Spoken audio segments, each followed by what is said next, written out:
हमारा आज का टॉपिक है cervical disc disease and lumbar disc disease. आज हम दोनों को पढ़ेंगे, सर्वाइकल रीजन भी पढ़ेंगे और लंबर रीजन भी पढ़ेंगे।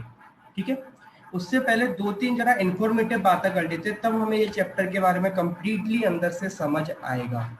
उससे पहले अगर हमें कुछ कम से कम 4-5 बातें कुछ इससे रिलेटेड करनी पड़ेगी, चैप्टर से रिलेटेड, तब इनकी हम एक एक पर्टिकुलर पॉइंट्स पकड़ना स्टार्ट करेंगे। पहले यहाँ पर जैसे एक वर्ड लिखा है सर्वाइकल स्पॉन्डिलोलिसिस, ऐसे ही रिलेटेड 4 वर्ड होते हैं जिनको हमें समझना पड़ेगा। एक मैं लेक्चर लूंगा, ऑर्थो में रहेगा, या फिर बाद में कभी एक अलग से एक लेक्चर लूंगा तो बताऊंगा। एक 4 वर्ड होते हैं। कौन कौन से वर्ड होते हैं? स्पॉन्डिलोलिसिस, स्पॉन्डिलोलिसिस नाम में समझ रहा हूं। एक होता है लाइसिस, ये है LOSIS। एक होता है LYSIS, लाइसिस, यानी एल की जगह यहाँ क्या हो जाता है? स्पॉन्डिलोलाइसिस। एक होता है लिस्थीसियासिस, लिस्थीसियासिस यानी LISTHESIS,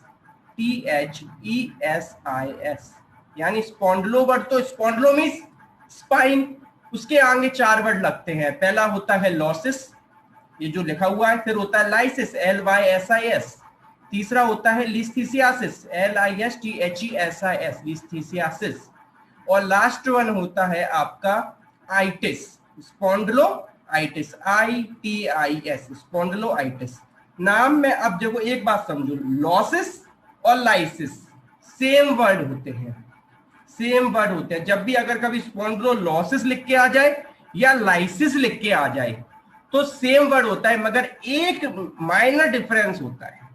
पहले हम समझते हैं कि स्पॉन्डिलोलिसिस का मतलब क्या है। स्पॉन्डिलोलिसिस का मतलब होता है, स्पॉन्डिलोलिसिस मतलब as degenerative disease which cause wear and tear in the vertebra and its surrounding structures। यानी मैंने क्या बोला कि ये एक एज रिलेटेड डिजेनरेटिव टर्म है, जो एज रिलेटेड है, यानी एक एज के साथ या एज के साथ आपको हो सकता है। लॉसिस वर्ड आए जब एज के साथ, लाइसिस यानी टूटना, देखो दोनों में सेम चीज होंगी। लॉसिस यानी जब एज वर्ड रिलेटेड हो जाएगा, मैं बोलूंगा कि स्पॉन्डिलोलिसिस, यानी आप बोल दो कि अच्छा इस पर्सन को age related, age relative degenerated disease है। एज के बाद हम जानते हैं हमारी बॉडी में सारी चीजें टूटती हैं, बनती हैं। एज रिलेटेड बहुत सारी प्रॉब्लम हमारे बॉडी में चलती रहती है। इसी तरीके से स्पॉन्डिलोलिसिस क्या है कि हमारी जो वर्टिब्रास हैं उसके आसपास जितने भी लिगामेंट है, डिस्क है, सराउंडिंग स्ट्रक्चर्स हैं, सब कुछ क्या वियर एंड टीयर में जाते हैं। वियर एंड टीयर का मतलब क्या? बन रहे हैं, टूट रहे हैं। लेकिन एज रिलेटेड मतलब क्या कि अब बन कम रहे हैं, टूट ज्यादा रहे हैं। एज प्रॉब्लम हो गई है, स्ट्रक्चर्स वीक पड़ गए हैं, टूटने लग गए हैं, तो उसमें वर्टिब्रास भी टूटती हैं, जो हमारी वर्टिब्रा होती है वो भी टूटती हैं। डिस्क डेहिसेंस होता है। डेहिसेंस का वर्ड मैं अभी आगे बताऊंगा क्या मतलब होता है। अभी ये समझना कि डिस्क का डीजनरेशन होता है। डिस्क डीजनरेशन नहीं लिखा होगा, जब भी आप MRI पढ़ोगे, कुछ भी पढ़ोगे, तो वहां लिखा होगा डिस्क डेहिडेशन, DEHISSECTION, डेहिसेंस। डेहिसेंस का मतलब होता है डिहाइड्रेशन। अब आप बोलोगे सर डिस्क डिहाइड्रेट कैसे होती है? अब भी एक एक करके सबके स्ट्रक्चर्स को पढ़ेंगे, अभी अपन मोटा मोटी पकड़ते चल रहे हैं। ठीक है, तो क्या बोल रहे हैं कि स्पॉन्डिलोलिसिस मतलब वियर एंड टियर हो रहा है उसके आसपास जितने भी, क्या हमें पता है जॉइंट है, कौन सा? एक ही जॉइंट होता है, फेसेट जॉइंट। इससे पहले जो हम वर्टिब्रल कॉलम इंजरी चैप्टर पढ़ के आए हैं, नहीं है उसको वीडियोस देखना है। इससे जस्ट लास्ट वाला लेक्चर था, उसकी मैक्सिमम चीजें यहाँ आई और वहां पर मैं मैक्सिमम चीजें समझा के आ चुका हूं, वो मैं यहाँ पर रिपीट नहीं करूंगा। ठीक है, तो वर्टिकल जो कॉलम इंजरी में हम पढ़ के आए थे कि पर्टिकुलर क्या है, हमारी वर्टिब्रास, उसके आसपास के जो लिगामेंट है, डिस्क है, सब कुछ किसमें? डीजनरेशन में जा रही है। डीजनरेशन उसको बोलते हैं लॉसिस। लाइसिस मींस तो टूटना होता ही है, ये तो लॉसिस हो गया। एक होता है LYSIS, लाइसिस मींस तो टूटना होता ही है, लेकिन लाइसिस मींस कैसे भी टूट जाए। अगर कहीं स्पॉन्डिलोलिसिस लिखा है, लाइसिस लिखा है, एक ही मतलब है। लेकिन पर्टिकुलर लॉसेस वर्ड हम वहां ज्यादा यूज करते हैं जहां एज रिलेटेड चीजें हो। बोले इनको कोई प्रॉब्लम नहीं हुई है, पेशेंट को कोई तकलीफ नहीं है, बोले बस एज रिलेटेड हुई है, पेशेंट की एज ज्यादा हो गई है, इस वजह से वियर एंड टियर दिख रहा है, तो आप बोल देते हो स्पॉन्डिलोलिसिस। और लाइसिस का मतलब तो टूटना होता ही है। अब फिर वो चाहे एज रिलेशन की वजह से टूटे या कोई ट्रॉमा हो जाए, कुछ भी हो जाए, अगर चीजें टूट रही हैं तो लाइसिस। यानी 2 वर्ड मुझे क्लियर यहां हो गए। तीसरा वर्ड हमने बोला आइटिस, यानी सिंपल समझ आ गया मुझे, itis means inflammation. Second year हम पढ़ गया है, जहां भी वर्ड ITIS लग जाए दैट डिटरमाइन दी कि वहां पर इन्फ्लामेशन हो रहा है, यानी स्पॉन्डिलोआइटिस। स्पॉन्डिलोआइटिस मतलब क्या?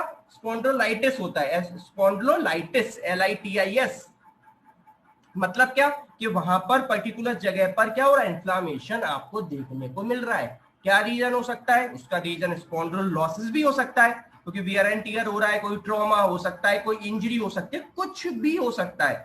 MRI में अगर आइटिस लिख के आ रहा है, यानी आप बोल देंगे अच्छा इस जगह पर इन्फ्लामेशन देखने को मिल रहा है। लास्ट वर्ड बचा spondylolisthesis. What the mean of listhesis? ये मोस्ट कॉमनली आपको देखने को जब भी MRI में मिलेगा, ये L4, L5 और L5S1, और सबसे ज्यादा L5S1 रीजन के पे देखने को मिलेगा। बोल इसका मतलब क्या होता है? बोले इसका मतलब सिंपल सा ये होता है कि अगर मैं बोलूं L4, L5 तो मतलब क्या है, ये है मेरी L4 vertebra, that is L4। आज का चैप्टर आप एज अ फिजियोथेरेपिस्ट अभी इस एज पर, जिस एज पे आप स्टूडेंट है, इस चैप्टर से ज्यादा इंपॉर्टेंट आपके लिए कुछ भी नहीं होगा, क्योंकि आपके पास 90% पेशेंट अभी यही लेके आएंगे, यही प्रॉब्लम बताने। बाकी सब चैप्टर पढ़ लो, वो आगे चल के आएंगे जब आप एडवांस स्टेज के थेरेपिस्ट बनेंगे, मगर यंगर एज में इस चैप्टर से इंपॉर्टेंट आपके लिए कुछ भी नहीं है, क्योंकि 90% पेशेंट आपके पास अभी यही लेके आने वाले, और आपको अगर ये नहीं आता सब जीरो है। फिर L4, L5 हमें पता है बीच में क्या होती है, डिस्क होती है, ठीक है। अब क्या होता है, अब इसमें होता क्या है, लिस्थेसियासिस का मतलब होता है कि L4 is anteriorly shifted over L5। अब एंटीरियरली मतलब क्या, कि पीछे तो स्पाइनल कॉर्ड रन कर रही है, होता है कि नहीं, ये हमारी बॉडी है, पीछे द ट्रांसवर्स प्रोसेस है, पीछे स्पाइनस प्रोसेस जो आपको फील होते हैं, तो बॉडी के जस्ट पीछे क्या स्पाइनल कॉर्ड रन कर रही होती है। तो ये जो आगे वाला हिस्सा होता है, ये बॉडी, ये आगे खिसक जाती है नीचे वाले के कंपेयर में। अगर आपसे कोई पूछे spondylolisthesis is shown in L4, L5 region that defines that L4 vertebra is shifted anteriorly with respect to L5 as we called के enterolithesis shown between L5 and S1 that defines that L5 vertebra is shifted anteriorly with respect to vertebra S1। यानी जो हमारी vertebra यानी नीचे वाले के respect में ऊपर वाली आगे शिफ्ट हो जाती है। इसलिए कभी कभी स्पॉन्डिलोलिस्थेसिस को हम लिखते हैं एंटेरोलिस्थेसिस। स्पॉन्डिलो ये सब इसमें नहीं है चैप्टर में, मगर मैं बेसिक बिना बेसिक बताए चैप्टर आगे नहीं बढ़ा सकता, वरना आपको आगे सब उड़ेगा। तो पहले बेसिक बताना ये बहुत जरूरी है। तो स्पॉन्डिलोलिस्थेसिस क्या, फिर से पकड़ते हैं, एंटेरोलिस्थेसिस भी बोलते हैं। क्यों बोलते हैं? क्योंकि L4 आंग यहाँ पीछे नहीं, क्या आपकी यहाँ स्पाइनल कॉर्ड दब रही है क्या? बिल्कुल नहीं दबेगी सर। क्यों? क्योंकि बोले पीछे जा ही नहीं रही है ना, जा तो आगे रही है। तो L5 के कंपेयर में L4 आगे चली जाती है, इसलिए स्पॉन्डिलोलिस्थेसिस कहीं कहीं MRI पे एंटेरोलिस्थेसिस वर्ड भी लिखा रहता है।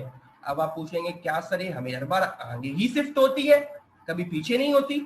होती है, more than 5% cases, more than 5%। उसको फिर स्पॉन्डिलोलिस्थेसिस नहीं बोलते, तो क्या बोलते हैं? उसको बोलते हैं रेट्रोलिस्थेसिस। क्या वर्ड डिफाइन करते हैं? Retro, RETRO, रेट्रोलिस्थेसिस। अगर लिखा है कि रेट्रोलिस्थेसिस, ये 5% ही देखने को मिलेगा। शोज बिटवीन L4 L5, तो यू सेज दैट कि L4 vertebra shifted posteriorly with respect to L5, यानी जो हमारी L4 है वो L5 के रिस्पेक्ट में पीछे चली गई। ये आपको सिर्फ 5% केस में ही देखने को मिलता है, बाकी मोर देन 95% केसेस में आपको एंटीरियोलिस्थेसिस को ही देखने को मिलेगा। एंटीरियोलिस्थेसिस आल्सो नोन एज स्पॉन्डिलोलिस्थेसिस। अब आप बोलोगे सर कि स्पॉन्डिलोलिस्थेसिस के दो पार्ट होते हैं, एंटीरो पोस्टीरियर नहीं। स्पॉन्डिलोलिस्थेसिस मतलब एंटीरियोलिस्थेसिस, ठीक है। जब भी स्पॉन्डिलोलिस्थेसिस वर्ड लगा है, कभी नहीं सोचना कि अच्छा इसमें एंटीरियर होगा कि पोस्टीरियर, इन्होंने लिख के नहीं दिया, नहीं सोचना। जब भी स्पॉन्डिलोलिस्थेसिस वर्ड लिखा है, आपके माइंड में सिर्फ एक इमेज बनेगी, एंटेरोलिस्थेसिस। अगर स्पेशली होगा तो रेट्रोलिस्थेसिस लिखा होगा या पोस्टीरियोलिस्थेसिस लिखा होगा, मगर मोस्ट कॉमनली वर्ड यूज करा जाता है रेट्रो या पोस्टीरियो वर्ड यूज लगा देंगे, ठीक है। तो ये MRI पे आपको देखने को मिलती है। अब एक बार हम जरा इनकी MRI देख लेते हैं एक एक करके, ठीक है। मैंने क्या बोला? स्पॉन्डिलोलिसिस यानी क्या बोला? कि वियर एंड टियर, यानी जो आसपास हमारी वर्टिब्रा, बहुत सारे ligaments, anterior longitudinal ligament, posterior longitudinal ligament, ligament of flavum, transverse ligament, interspinous ligament, इन सबकी वियर एंड टियर देखने को मिलेगी। देखो अगर मैं लंबर स्पॉन्डिलोसिस की बात करूं तो क्या हो रहा है, देखो डिस्क डीजनरेट हो गई। ये देखो वर्टिब्रास, देखो ये वर्टिब्रा, देखो डिस्क डीजनरेट किस तरीके से नीचे प्रोट्रूड कर रहा है। इस जगह पर एक बहुत प्यारा वर्ड यूज करा जाता है जब भी स्पॉन्डिलोलिसिस वर्ड होगा या लाइसिस वर्ड होगा, वहां पर एक वर्ड बहुत प्यारा लिखा होगा। क्या लिखा होगा, बोले ऑस्ट्रियोफाइट्स या बोनी प्रोजेक्शन या स्पर्स, SPURS, तीनों का मतलब एक ही होता है, बोनी प्रोजेक्शन या स्पर्स SPURS या ऑस्टियोफाइटिस। का मतलब क्या होता है कि जो यहाँ पर ये चीजें टूट रही हैं वो टूट के जाएंगी कहाँ, क्या यहाँ से बाहर चली जाएंगी, नहीं, वो ही यहाँ टुकड़ों की फॉर्म में पूरी जगह फैली होती हैं और वो आसपास के स्ट्रक्चर्स को दबा रही होती हैं। जो हमारी स्पाइनल कॉर्ड निकल रही है यहाँ से, उसका जो स्पाइनल कैनाल होती है, जैसे स्पाइनल कॉर्ड निकलती है उसमें भी जाके फंस जाती हैं और स्पाइनल कैनाल का साइज छोटा कर देती हैं। ठीक है, इनको हम आगे और अच्छे से डीप में समझेंगे। देखो ये कितना प्यारा, ये आपकी एक हेल्दी स्पाइन है, देखो वर्टिब्रा डिस्क, और ये देखो ये आपकी ऑस्टियोआर्थराइटिक। आर्थराइटिक में क्या, ऑस्टियोआर्थराइटिक में भी स्पॉन्डिलोलाइसिस दिखता है, चीजें टूटती हैं। ये तो सिर्फ वर्ड है, ये हो किसी में भी सकते हैं, कोई भी डिसीज में ये तीनों चीजें, ये चार चीजें हो सकते हैं। आइटिस क्या, आइटिस इसमें नहीं होगी, ऑस्टियोआर्थराइटिक इन्फ्लेमेशन बिल्कुल दिखेगा, होना ही है। अगर बोनी प्रोजेक्शन चीजें छोटी मोटी टूट जाएंगी तो वो जगह कम करेंगी, फिर वो आपस में क्या होंगी, एक दूसरे से फ्रिक्शन करेंगी, तो आइटिस कॉज होना ही होना है। ठीक है, तो ये हमारा था स्पॉन्डिलोलिसिस या लाइसिस, एक ही बात है, लेकिन फिर भी अगर आपको थोड़ा डीप में जाना है तो ये जरूर रखना कि लाइसिस में तो टूटना हो ही जाता है, लॉसिस अगर एज रिलेटेड बात बोलते हैं, मगर आपको एज रिलेटेड में लाइसिस भी लिख सकते हैं, क्योंकि लाइसिस तो ओवरऑल एस्पेक्ट के लिए हो गया, लॉसिस थोड़ा अपन एज रिलेटेड चीजों के लिए यूज करें। आइटिस मतलब इन्फ्लेमेशन, उसमें तो आपको कुछ नजर आने वाला नहीं है। एक होता है स्पॉन्डिलोलिस्थेसियासिस, जिसको एंट्रोलिस्थेसियासिस भी बोलते हैं आप। अब मैं स्पॉन्डिलोलिस्थेसिस डालूंगा, एंट्रोलिस्थेसियासिस ही खुलेगा, कभी पोस्टियोलिस्थेसियासिस या रेट्रोलिस्थेसिस नहीं खुलेगा। ये देखिए कि ये किसका, AL5S1 का दिख रहा है, ये S5 है, ये अपनी जगह पर ही है, मगर ये जो आपकी L5 है आगे खिसक गई, इसमें डॉग लाइक अपीयरेंस बहुत कुछ दिखता है। स्पॉन्डिलोलिस्थेसिस आप ऑर्थो में पढ़ेंगे बहुत डीप में, यहाँ तो सिर्फ मैं आपको एक सुपरफिशियल एक इंट्रो दे रहा हूँ, बिल्कुल कंप्लीट डीप में आप स्पॉन्डिलोलिस्थेसिस बाद में आगे चल के पढ़ेंगे। देखो ये रहा लाइसिस वर्ड, लाइसिस मींस टूटना, देखा है, देखो लाइसिस मींस टूटना, और लिस्थेसियासिस मींस आगे शिफ्ट हो जाना, टूट के, या चाहे टूट के हो या चाहे ना टूट के हो। अगर चीजें टूट गई तो लाइसिस, अगर टूट के अगर वो नीचे वाले से आगे शिफ्ट हो गई, अब रीजन क्या हो सकता है, वो हजारों रीजन आगे शिफ्ट हो गए, वो हम औरतों में देखेंगे। अभी तो सिर्फ मैं आपको पर्टिकुलर डेफिनेशन बता रहा हूं कि आगे शिफ्ट हो जाती है। ठीक है, अभी हमें इतना याद रखना है कि आगे शिफ्ट हो जाती है। तो ये अभी हम 4 वर्ड हम टच करके आए। ठीक है, तो हम पढ़ेंगे स्पॉन्डिलोलिसिस, ठीक है, यानी एज रिलेटेड चीजें होंगी। तो क्या बोल सकते हैं, cervical spine is a general term for age related wear and tear affecting the spinal disc in the neck. Spinal disc भी अफेक्ट होती है, प्लस वर्टिब्रास भी अफेक्ट होती है, वो भी, उनकी भी बोन्स होती है, वो भी हल्की सी टूटने लग जाती हैं, और वो टूटकर बोन टूट के या डिस्क या लिगामेंट वो क्या करते हैं, वो टूट के वहीं पर खट्टे हो जाते हैं। तो आपको एक पहले बहुत प्यारा एक स्ट्रक्चर समझाता हूं, ठीक। एक आपने स्पाइनल कॉर्ड,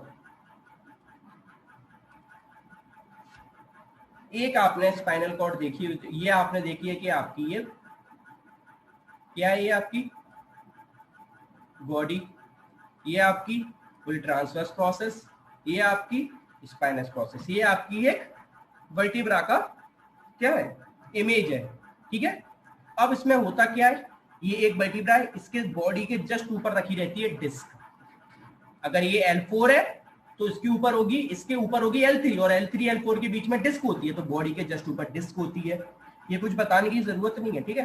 फिर बॉडी के जस्ट पीछे जहां से ट्रांसवर्स प्रोसेस लैमिना स्टार्ट होने वाला होता है, इधर ही आपका क्या होता है, कैनाल होती है। कौन सी कैनाल होती है, स्पाइनल कैनाल होती है, जिससे स्पाइनल कॉर्ड क्या रन कर रही है, इससे आपकी स्पाइनल कॉर्ड क्या कर रही है, इससे आपकी स्पाइनल कॉर्ड रन कर रही है, इसके अंदर से स्पाइनल कॉर्ड निकल रही है कि नहीं, ठीक है। अब कुछ लिगामेंट के स्ट्रक्चर्स होते हैं जो इनके आसपास होते हैं, उन्हें समझना बहुत जरूरी है।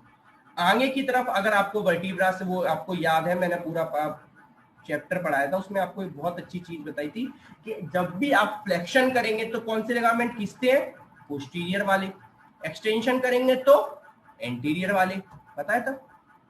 अगर आप अपने सर्वाइकल का भी फ्लेक्शन करो तो नेक के जो पीछे वाले लिगामेंट है, एक्सटेंशन वाले, बैक वाले, वो सब खिंच जाएंगे, फ्लेक्शन वाले शॉर्ट होंगे। और मैं बोलूं नेक को एक्सटेंशन करो तो फ्लेक्शन वाले, नेक के आगे वाले सब खिंचेंगे, पीछे वाले शॉर्ट होंगे। ये सब मैं बता चुका हूं, फिर से रिपीट नहीं करूंगा, ठीक है। आगे कौन से लिगामेंट होते हैं, आगे सिर्फ एक ही लिगामेंट होता है, एक ही, दैट इज ALL, एंटीरियर। इन लिगामेंट्स को आप डीप में एक एक करके पढ़ोगे बायोमैकेनिक्स में, अभी मैं सिर्फ एक जनरल आइडिया दे रहा हूं। आगे एक लिगामेंट होता है that is anterior longitudinal ligament, आगे सिर्फ एक ही होता है, पीछे बहुत सारे होते हैं। ट्रांसवर्स प्रोसेस के पास एक लिगामेंट रन करता है, वो सिर्फ ट्रांसवर्स प्रोसेस को टच करके ही चलता है। इसके नीचे जो ट्रांसवर्स प्रोसेस होगी उससे टच करके चलेगा, उस लिगामेंट का नाम होता है ट्रांसवर्स लिगामेंट। क्या नाम होता है, ट्रांसवर्स लिगामेंट। एक स्पाइनस प्रोसेस से टच करके लिगामेंट चलता है, वो सारी स्पाइनस प्रोसेस को पकड़ के चलता है, उसका नाम होता है इंटर स्पाइनस लिगामेंट, ठीक है। अब आप बोलोगे सर ALL PLL कहां होता है, फिर PLL होता है ये बॉडी के जस्ट एंड में, ये बॉडी के एंटीरियर, ये बॉडी है, बॉडी के आगे वाले हिस्से पे ALL, बॉडी के पीछे वाले हिस्से पे PLL।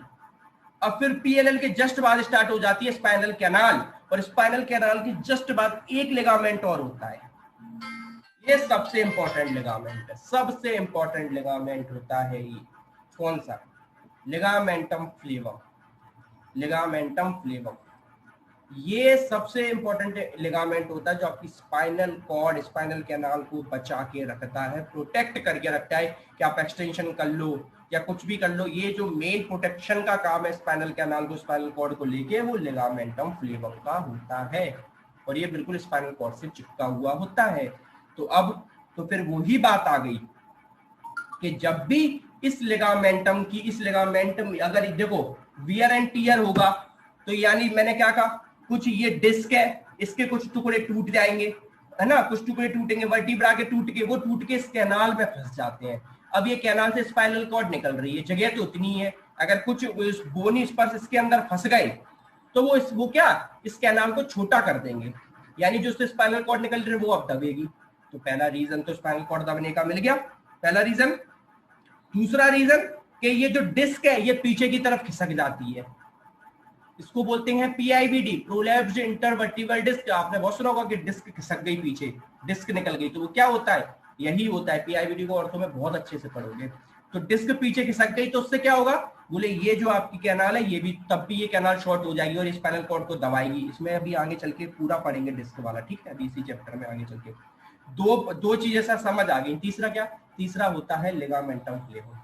बोले लिगामेंटम फ्लेवम क्या होता है, बोले ये लिगामेंट प्रोटेक्ट करके रखता है, मगर सारे लिगामेंट आपको पता है ना एज के साथ डीजनरेट होते हैं, तो लिगामेंटम फ्लेवम एज के साथ बहुत जल्दी डीजनरेट होता है, और इस लिगामेंट के अंदर कोलेजन फाइबर का स्टिमुलेशन स्टार्ट हो जाता है, किसका, कोलेजन का, और इस लिगामेंट की थिकनिंग करा देता है, मोटा करा देता है, फ्लेक्सिबिलिटी खत्म हो जाती है और थिकन करा देता है, टाइट स्ट्रक्चर बन जाता है। ये एज रिलेटेड प्रॉब्लम होती है, ये ऑस्टियोस्पोंडिलोसिस में देखने को मिलता है ये। और फिर क्या होगा, जैसे ये लिगामेंट मोटा होगा तो उधर जगह तो है नहीं, अब ये जैसे ही लिगामेंट मोटा होगा तो ये भी स्पाइनल कैनाल में को शॉर्ट कर देता है। यानी तीन चीजें हो गई स्पाइनल कैनाल को शॉर्ट करने के लिए, पहले ऑस्टियोफाइट्स, ठीक है, कुछ चीजें टूट के, दूसरा डिस्क अगर पीछे की तरफ खिसक जाए तो, और तीसरा अगर ये लिगामेंटम फ्लेवम की थिकनिंग हो जाए, लिगामेंट थिक हो गया तो ये यहां से कर सकता है। यानी तीन चीजें आपकी डिस्क के स्ट्रक्चर को दबा सकती है, ठीक है।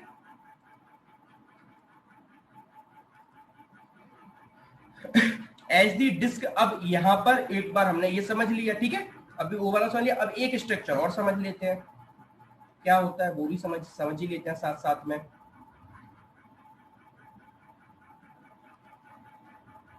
ये समझ गए। अब डिस्क कैसी होती है, डिस्क मैंने बोला कि L4 और L5 के बीच में अगर कोई डिस्क है, ठीक है, हर वर्टिब्रास के बीच में डिस्क होती है, ठीक है। क्या काम होता है, तीन काम होते हैं। बोले सबसे बड़ी चीज शॉक एब्जॉर्बर होती है, आप जितना जंप कर लेते हो, सब कुछ कर लेते हो, ये वर्टिब्रास के बीच में अगर डिस्क नहीं होगी तो शॉक कौन एब्जॉर्ब करेगा, प्रोटेक्शन कौन करेगा, प्रोटेक्ट करेगा, प्लस फ्लेक्सिबिलिटी और मोबिलिटी दो वर्टिब्रास के बीच में कौन दिलवाएगा, डिस्क दिलवाएगी। तो डिस्क, अब इसका मतलब ये है कि डिस्क फिर हमारी क्या सॉलिड तो होनी नहीं चाहिए, और लिक्विड होगी तो फैल जाएगी, तो फिर बोलती होती है सेमी जेलिटेनियस मटेरियल की। बोले कैसे बनी होती है सर, ये बनी होती है दो स्ट्रक्चर से। बाहर की तरफ होते हैं एनुलस फाइब्रोसा, फाइबर्स की रिंग होती है इस तरीके से, ऐसे फाइबर्स की रिंग होती है भयंकर पूरे उसको, और अंदर की तरफ उसमें एक लिक्विड भरा होता है जिसका नाम होता है न्यूक्लियस पल्पोसा। न्यूक्लियस पल्पोसा उसके अंदर भरा होता है। तो ये बाहर का स्ट्रक्चर इसलिए होता है कि स्ट्रक्चर बाहर बह ना जाए, नहीं तो आप जैसी वर्टिब्रा ऊपर नीचे करेंगे और ये स्ट्रक्चर बाहर फैल जाएगा, तो उसको रोक के रखता है एनुलस फाइब्रोसा। और मगर मोबिलिटी में सब में हेल्प करता है कौन, न्यूक्लियस पल्पोसा। तो जो डिहाइड्रेशन होता है वो इसी का होता है, इसके अंदर मोर देन 80% वाटर होता है, वाटर का कंटेंट होता है।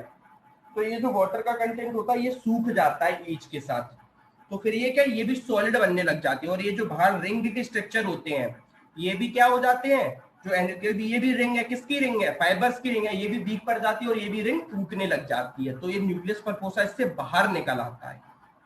देखो एक डिस्क का स्ट्रक्चर आपको दिखा देता हूं पहले।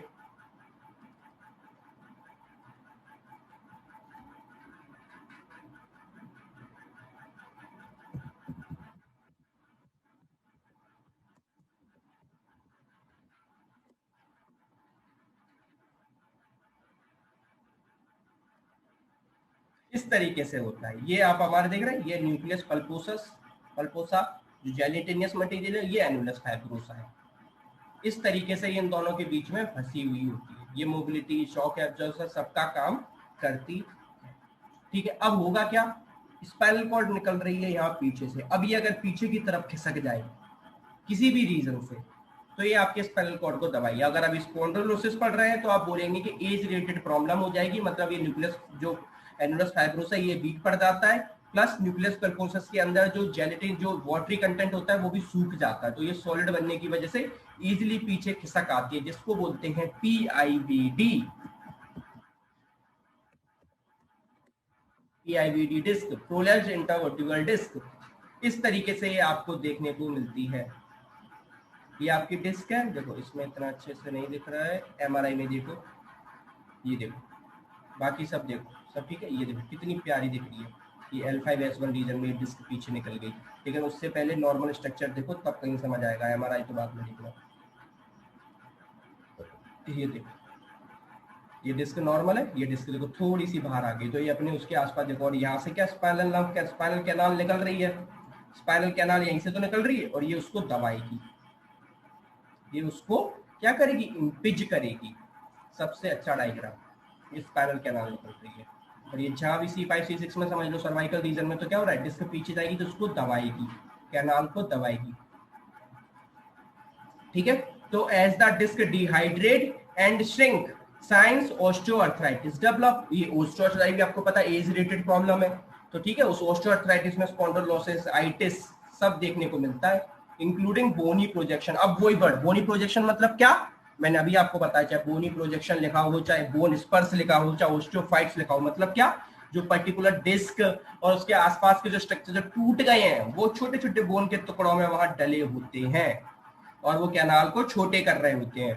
ठीक है, occurs in more than half of the population over 50 years of age. आजकल इंडिया में तो मोस्ट कॉमन प्रॉब्लम हो गई, इसलिए बोल रहा हूं कि आपके लिए ये बहुत कॉमन है। ठीक है, जस्ट अ सेकंड, बस एक सेकंड होल्ड करिए प्लीज।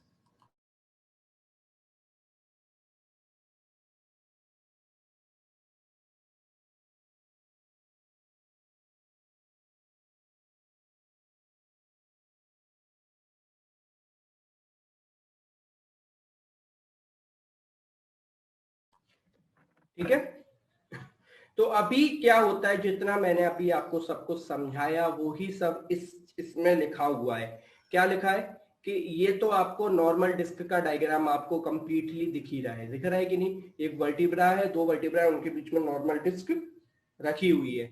सबका एक ही काम है, घुमा फिरा के कि आप जो आपकी स्पाइनल कैनाल है उसको नैरो करना है। सबसे बड़ा रीजन तो हो जाता है कंजेनाइटल, कि बचपन से ये उसको अलग कर दो, उसको तो हम पढ़ ही नहीं रहे हैं भैया, वो तो एक अलग ही टॉपिक हो गया। ठीक है, और क्या क्या 3 रीजन हो सकते हैं, मैंने अभी आपको बताया कि नॉर्मल डिस्क का पहला हो सकता है एजिंग, एज हुई, ट्रॉमा हुआ, आपकी जो डिस्क है वो डिहाइड्रेट हुई, disc degeneration and collapse, annular fibrosa टूट गया, प्लस डिस्क बाहर।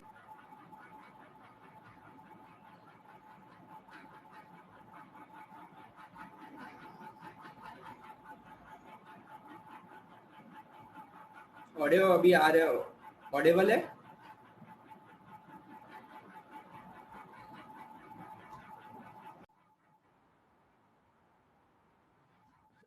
तो हम क्या बोल रहे थे, डिस्क कोलैप्स और डिस्क हाइड्रेट। अभी मैंने वर्टिबल कॉलम इंजरी जो लास्ट चैप्टर पढ़ाया उसमें भी मैं आपको एपोफाइसल जॉइंट बता चुका हूँ पूरा अच्छे से। फेसेट जॉइंट मैंने बताया था कि अगर L4 L5 के बीच में बन रहा तो उसका मतलब क्या है कि inferior facet, inferior surface of L5, inferior articular surface of L4 is joint with the superior articular surface of L5। मैंने बोला था कि अगर L4 L5 के बीच में जॉइंट बन रहा है इसका मतलब क्या है कि L4 की जो इंफीरियर सरफेस है, आर्टिकुलर सरफेस, वो L5 के सुपीरियर आर्टिकुलर सरफेस से जुड़ रही है। पर्टिकुलर फेसेट जॉइंट का आपको मैंने दिखाया भी था, पूरा डायग्राम दिखाया था, पूरा कंप्लीटली फेसेट जॉइंट आपको अच्छे से समझाया था। उसी फेसेट जॉइंट में भी अब क्या होगा, आपको आर्थोपैथी, आपको क्या हाइपरट्रॉफी देखने को मिलेगी। वो जॉइंट, ये फेसेट जॉइंट भी आपका क्या होगा, डैमेज होगा। पर्टिकुलर ये जॉइंट मैंने आपको दिखाया था, ये रहा जॉइंट, ये जॉइंट दोनों साइड से होता है, इधर भी होता है, एक उस साइड भी होता है। तो आपको बताया था कि अगर ये L4 L5 है तो L4 का इंफीरियर सरफेस और L5 का सुपीरियर सरफेस जुड़ेगा, तब ये जॉइंट बनाता है। और ये जॉइंट के बीच में भी क्या कार्टिलेजिनस रिंग होती है, तो ये जॉइंट भी डीजनरेशन में जाता है। एज रिलेटेड प्रॉब्लम है तो सब कुछ जाएगी। मैंने बोला जितने उसके आसपास के स्ट्रक्चर्स है, वर्टिब्रा भी गई, डिस्क भी गई, जॉइंट भी चला गया, अब एक चीज बची, दैट इज लिगामेंट। तो मोस्ट कॉमनली जो लिगामेंट जाता है वो जाता है लिगामेंटम फ्लेवम। उसकी क्या थिकनिंग हो जाती है। क्यों थिकनिंग होती है, आपसे कोई पूछ सकता है कि लिगामेंटम फ्लेवम की थिकनिंग क्यों हो रही है। वो इसलिए हो रही है सर क्योंकि उसके अंदर कोलेजन फाइबर्स का एब्नॉर्मल एक्यूमुलेशन स्टार्ट हो जाता है। अब आप पूछेंगे अच्छा थिकनिंग से क्या होगा, तो मैंने आपको पूरा का पूरा डायग्राम बना के दिखाया था कि लिगामेंटम फ्लेवम है वो जस्ट पीछे, किसके पीछे, अगर मैं बोलूं लिगामेंटम फ्लेवम में आपको दिखाऊं तो वो कैनाल के जस्ट पीछे की तरफ होता है। और वो जैसे ही थिकन हुआ, जैसे उसकी हाइपरट्रॉफी हुई, तो वो क्या हो जाएगा, क्या कर देगा, वो अपनी कैनाल को दबा देगा। ये देखो कैनाल यहां से निकलती है, उसके जस्ट पीछे लिगामेंटम फ्लेवम होता है। अगर मैं सिंपल बोलूं तो दैट इज ALL, ये एंटीरियर, ये कौन सा है, ALL, that is anterior longitudinal ligament. ये इसके जस्ट पीछे होता है पोस्टीरियर लॉन्गिट्यूडल लिगामेंट। इधर से फिर डिस्क निकलेगी, उसके जस्ट पीछे होता है लिगामेंटम फ्लेवम। ट्रांसवर्स प्रोसेस को होता है ट्रांसवर्स लिगामेंट, और स्पाइनस प्रोसेस को होता है इंटर स्पाइनस लिगामेंट। तो यहाँ से जब स्पाइनल कॉर्ड निकलती है और ये लिगामेंट थोड़ा भी थिक हुआ तो ये जगह घेर लेता है और लिगामेंट और क्या आपकी स्पाइनल कॉर्ड को दबाने लग जाता है। ठीक है, तो ये हमारा हो गया, हमारा किससे रिलेटेड, लिगामेंटम फ्लेवम से रिलेटेड। ठीक है, ये सारे रीजन क्या करेंगे, ये सबका एक ही काम है, स्पाइनल कॉर्ड को नैरो करना, और वो ही हमारे लिए प्रॉब्लम क्रिएट करेगी। और कौन करेगा, स्पाइनल, क्योंकि बाकी सब कुछ भी हो रहा है चलने दो, उससे फर्क नहीं है। मेन गोल क्या है कि अगर स्पाइनल कॉर्ड में, क्योंकि स्पाइनल कैनाल से निकल स्पाइनल कॉर्ड रही है, अगर वो दबेगी तो फिर हमको सिम्टम्स आएंगे, फिर हमको प्रॉब्लम क्रिएट होगी, और ये आजकल मोस्ट कॉमन प्रॉब्लम है। अब यहाँ पर एक वर्ड आपको जरूर देखने को मिलेगा, देखो यहाँ पर क्या लिखा, इतना समझो करें, नॉर्मल डिस्क, एजिंग ट्रॉमा हुआ, उसकी वजह से आपकी डिस्क क्या हुई, डिस्क भी डिजनरेशन में गई, वर्टिब्रा भी गए। ऑस्टियोफाइटिक ग्रोथ बता चुका हूं, उसका मतलब क्या है, जितने भी टुकड़े टूटेंगे तो वो भी क्या करेंगे, यहाँ स्पाइनल कॉलम में, स्पाइनल कैनाल में चले जाएंगे, वो नैरो कराएंगे। तो पहला पॉइंट। दूसरा पॉइंट तो कंजनाइटिव है, वो तो छोड़ो। तीसरा पॉइंट क्या, मैंने क्या बोला कि डिस्क जाएगी, वो दबाएगी, वो दूसरा करेगी। तीसरा लिगामेंटम फ्लेवम करेगा, और अगर जॉइंट चला गया, जॉइंट भी डैमेज हो गया, फिर इनस्टेबिलिटी बहुत ज्यादा आ जाएगी। क्योंकि अगर एक बार जॉइंट बचा तब भी आप स्टेबल खेलोगे, क्योंकि जॉइंट ही आपको पूरा वर्टिकल कॉलम इंजरी में जॉइंट का फंक्शन बताया, जो मोबिलिटी वगैरह करवाना सब कुछ जॉइंट ही देखता है। और अगर जॉइंट भी डैमेज हो गया तो बहुत ज्यादा इनस्टेबिलिटी अगर हो जाएगी, ये जॉइंट की हाइपरट्रॉफी हो जाती है। हाइपरट्रॉफी वर्ड का मतलब क्या होता है, बहुत बार सुनोगे, हाइपर मींस बढ़ जाना, ट्रॉफी मतलब degeneration and abnormal enlargement of joint. जब भी हाइपरट्रॉफी वर्ड आए मतलब क्या बोल रहा है, डीजेनरेशन एंड एबनॉर्मल एनलार्जमेंट। कुछ फालतू का ही बड़ा हो रहा है, बड़ा होएगा अगर वहां पे स्पाइनल कॉर्ड में जगह तो है नहीं, कोई भी चीज बड़ी होगी तो वो स्पाइनल कैनाल की तरफ जाने की कोशिश करेगी और वो स्पाइनल कॉर्ड को दबाएगी। ठीक है, तो degeneration and abnormal enlargement of joint.